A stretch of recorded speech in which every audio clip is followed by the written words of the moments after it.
পবিত্র রমজান মাস উপলক্ষে রাজশাহীর পুঠিয়া উপজেলার বানেশ্বর ইউনিয়নের শিবপুরহাট দক্ষিণপাড়া বাইতুল ফালা জামে মসজিদের উদ্যোগে দোয়া ও ইফতার মাহফিল অনুষ্ঠিত হয়েছে।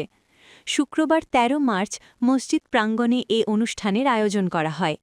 স্টাফ রিপোর্টার শিহাব আলম সম্রাট জানান, অনুষ্ঠানে আমন্ত্রিত অতিথি হিসাবে উপস্থিত ছিলেন পুঠিয়া পৌরসভার সাবেক মেয়র আসাদ, ছাত্রনেতা তানবীর আহমেদ আবির, বিএনপি নেতা গাজী মাস্টার এর সার্বিক তত্ত্বাবধানে এবং যুক্তরাষ্ট্র প্রবাসী চিকিৎসক ড রুস্তম সর্দারের পৃষ্ঠপোষকতায় অনুষ্ঠানটি অনুষ্ঠিত হয়।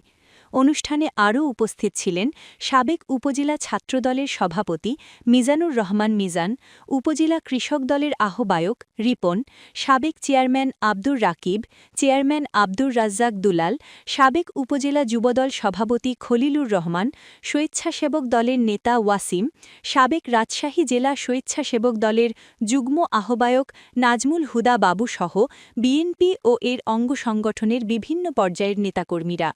ইফতারের আগে দেশ, জাতি ও সমগ্র মুসলিম উম্মার কল্যাণ কামনা করে বিশেষ দোয়া ও মোনাজাত করা হয়।